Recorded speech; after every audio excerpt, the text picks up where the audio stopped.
정보와 이슈를 알기 쉽게 풀어드립니다.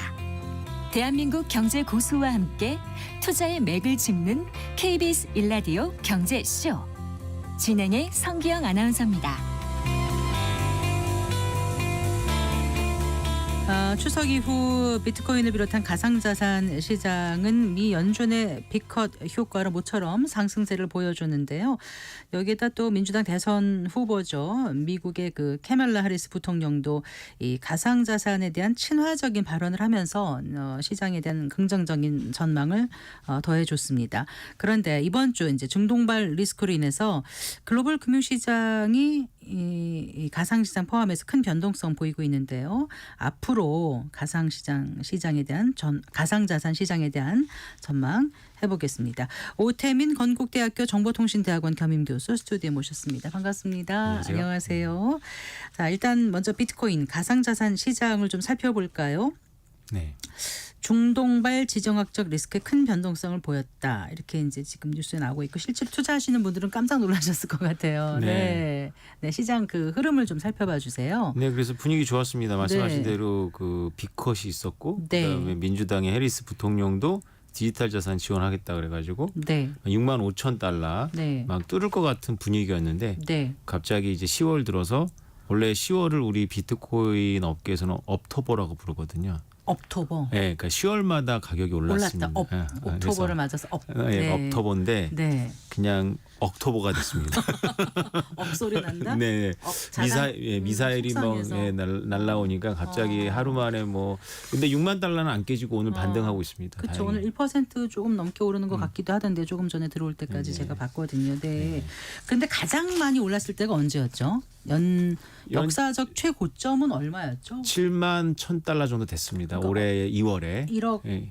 500 1억 한 1,000만 원 가까이 갔었죠. 네. 그럼 네. 올해 최저는 어느 정도였었죠? 올해는 연초는 물론 뭐 한 계속. 6 낮았습니다. 네. 한 4만 달러로 시작했거든요. 네. 그러니까 우리 돈을 한 3,500, 600만 원 했던 것 같아요.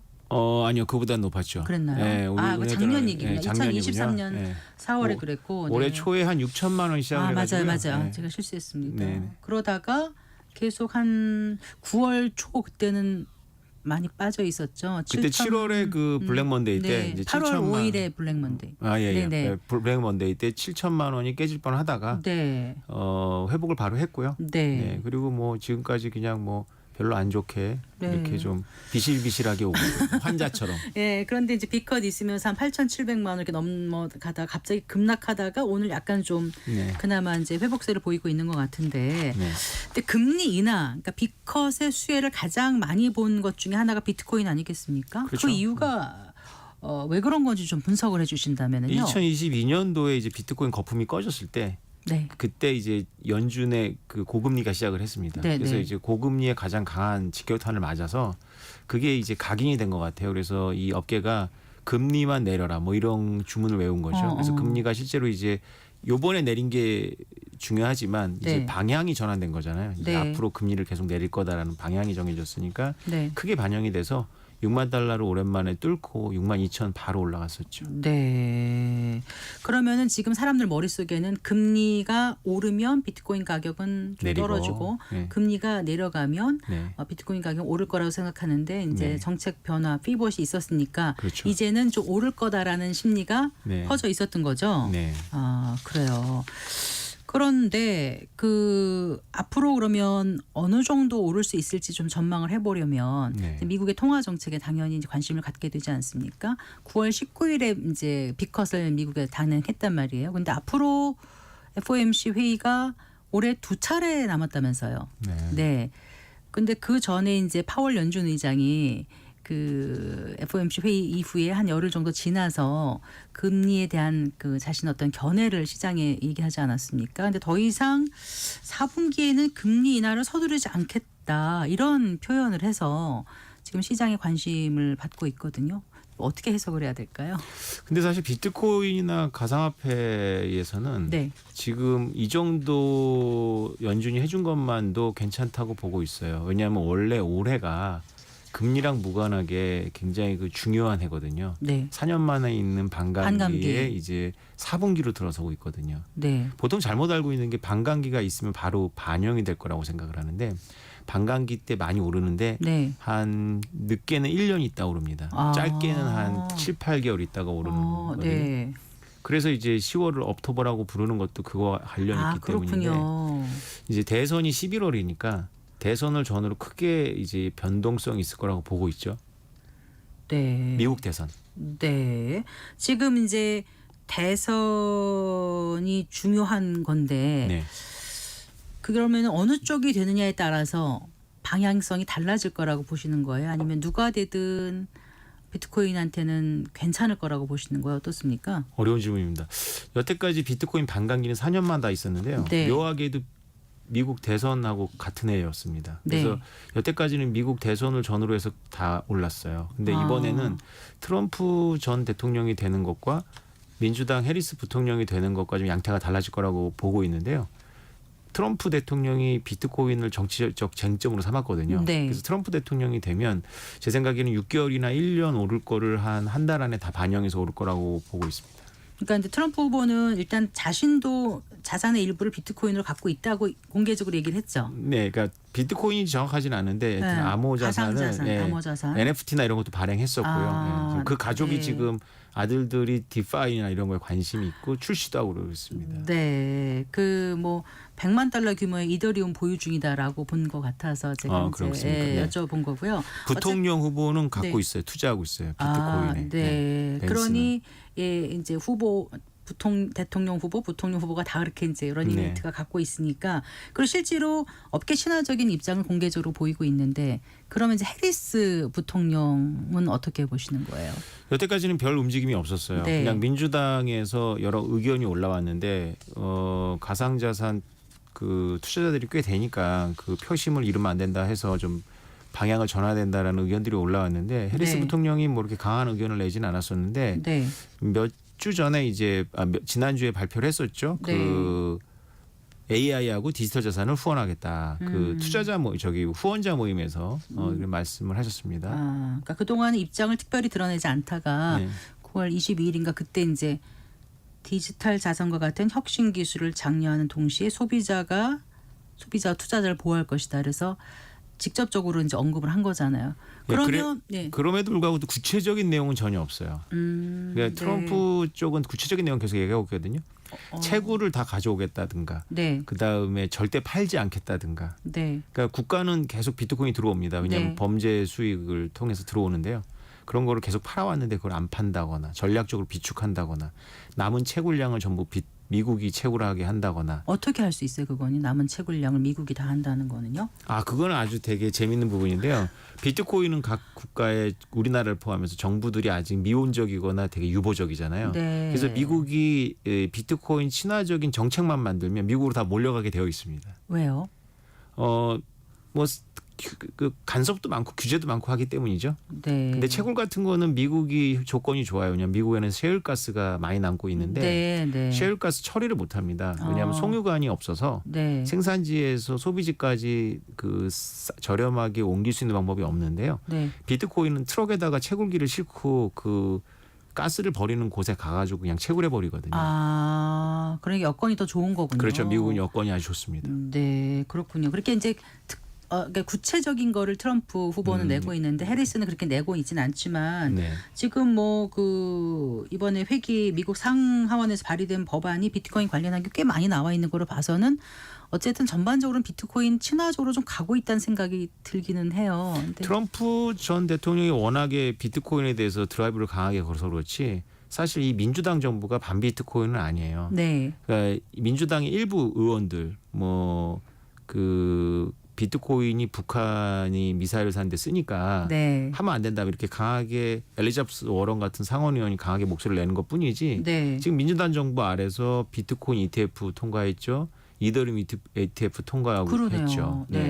그래서 사실 지금 현재 민주당 정부를 승계하는 해리스 부통령이 반 비트코인으로 간다라고 생각하는 사람은 거의 없습니다. 네. 그리고 CBDC 있잖아요. 중앙은행 디지털 네. 화폐. 그것도 관련해서 법안이 지금 올라오고 있고 그래서 네. 뭔가 좀 친 비트코인적으로 가고 있다는 생각은 좀 들기는 하는데 네. 어쨌든 제가 처음에 질문 드렸던 거요. 누구가 되느냐에 따라서 어떻게 달라질 거라고 여쭤봤는데 약간 어려운 질문이라고 하셨던 거예요. 답은. 네, 그러니까 해리스 부통령이 만약에 당선이 된다면 네. 시장은 좀 실망을 할 거예요. 워낙에 트럼프 드라이브가 있었으니까. 네. 그래서 뭐 한 달 정도 안 좋을 수도 있는데 결국은 오를 거라고 보고 있습니다. 반감기라는 게 그 굉장히 강력한 힘이거든요. 네. 비트코인. 반감기. 그러니까 애초에 비트코인은 그 숫자를 제한해 놓고 계속 반씩 줄여 나간다는 거잖아요. 네, 채굴량을 네. 반씩 줄여 나가는 겁니다. 네. 그리고 지난 시간에 출연하셨을 때 이제 미국 증시하고 비트코인하고 좀 비슷한 흐름을 가져간다라고 말씀하셨던 기억이 나거든요. 네. 실제로 나스닥과 그 비트코인과 상관관계가 큰가요? 최근에 0.8까지 올라갔습니다. 상관관계가 1이면은 이제 똑같다는 거잖아요. 그렇죠. 거의 네. 동조화 돼 버렸어요. 네. 근데 이제 그 원래 비트코인하고 이 미국 증시하고는 동조화했다가 떨어졌다 동조화했다 떨어졌다 합니다. 그래서 올해는 좀 동조화하는 경향이었는데 최근에는 진짜 기술주들하고 아주 네. 밀접하게 연결은 되어 있는데 네. 이게 앞으로도 계속 그렇게 가느냐 그렇지는 않아요. 우리가 현상적으로 그렇게 보이죠. 왜냐하면 똑같이 미국 연준에 의해서 움직이고 그다음에 중동발 리스크에 금값은 오르는데 이런 기술주들은 좀 어려워하고 네. 하는 모습이 똑같죠. 위험 자산으로 분류하는 것 같아요. 시장에서는. 그러니까 나스닥이 좋다고 반드시 비트코인이 좋다라고 단언하기는 어렵다. 앞으로도 계속 그럴 거라는 단어는 어렵죠. 알겠습니다. 과거에도 몇 번 붙었다 떨어졌다 했습니다. 그럼 중국하고는 어떨까 좀 생각을 해보면은요. 비트코인 가격이 중국 증시에 영향을 받는다고들 하는데 진짜 그래요? 비트코인은 원래 수년 전부터 네. 사실은 중국이 큰 손이었습니다. 왜냐하면 중국은 자본 이동이 좀 어렵잖아요. 그래서 중국의 부자들이 비트코인에 일찍 눈을 떴고요. 그 증거가 중국의 부자들이 한국과 영국과 이런 데다가 자금 세탁을 시키다가 네. 한국에서는 걸리지 않았는데 영국에서는 걸려서 올해 초에 그 재판 결과가 나는 6만 1,000개. 그러니까 6조 원 정도 되죠. 이걸 영국 정부가 중국인으로부터 압수를 했어요. 네. 그러니까 그런 것들을 언제 했냐면 2014년도에 했습니다. 네. 이 사건이 지금 일어난 게 아니라 10년 전에 일어난 사건이에요. 그러네, 2014년이면. 그러니까 한국의 네. 사람들은 보통 비트코인을 모를 때 중국 부자들은 비트코인을 통해서 자금 세탁을 했죠. 그래서 중국 정부 발빠르게 움직여서 2017년도에는 모든 거래소를 불법화했고요. 네. 2021년도에는 모든 채굴을 다 폐쇄시켰습니다. 네. 그럼에도 불구하고 중국은 엄청나게 많은 인구가 있고 광대한 나라라서 바로 채굴량이 60%까지 갔던 게 제로가 됐다가 네. 다시 슬금슬금 20%까지 올라왔습니다. 그러니까 예. 정부 모르게 20% 정도나 전 세계의 채굴량 20% 정도나 지금 중국에서 하고 있고요.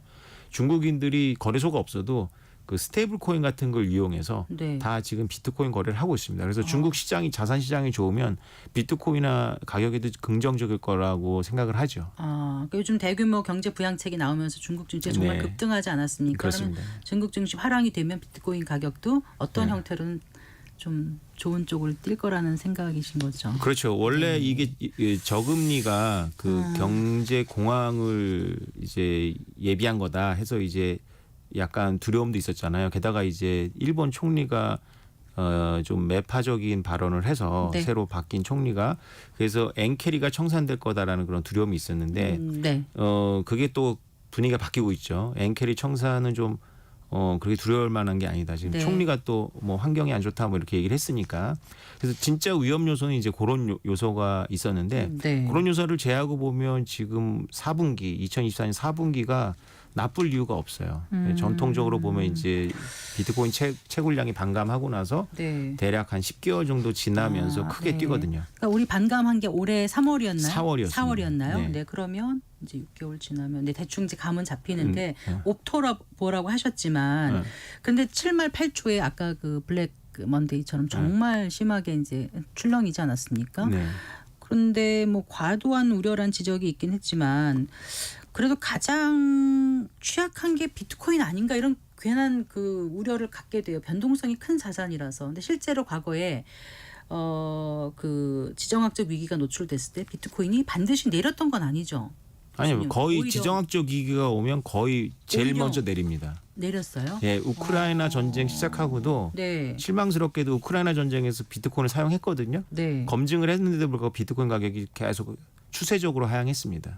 근데 2017년인가 그때 미국 간의 긴장이 그 고조했을 때는 비트코인 가격이 뭐 60% 이상 오르기도 했고 2020년인가요? 미국과 이란 간 군사적 긴장 커졌을 때도 비트코인이 30% 상승률을 보였다는 거는 또 다른 것 같아요. 그건 약간 우연적인 요소가 있고 그때는 네. 이제 어차피 반감기 효과 때문에 올라야 될 시점에서 24년 말고 20년이니까 그때도 반감기였군요. 네. 그래 반영이 된 것 같고 네. 그럴 때가 아닌 경우 이제 진짜 전쟁이 일어나면 네. 아직 그 지정학적인 자산인데 비트코인이 네. 그러니까 원래 이론적으로는 지정학적인 위기가 오면 올라야 됩니다. 그러니까 왜 그러냐면은 비트코인은 원래 은행에 대해서 나온 거기 때문에 네.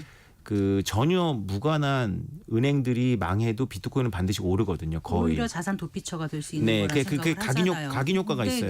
근데 지정학적인 위기에 대비하는 자산이라는 거는 이제 저 같은 사람은 계속 떠들고 레리 핑크 블랙락 회장도 떠드시는데 말씀하시는데 아직은 일반적인 각인은 없어요. 그래서 제일 먼저 떨어집니다. 당분간은 그런 것 같아요. 네. 그 최근 이제 가상자산 상승할 때 비트코인 외에 이제 알트코인으로 눈 돌리는 투자자들도 있었던 그렇죠. 것 같아요. 네.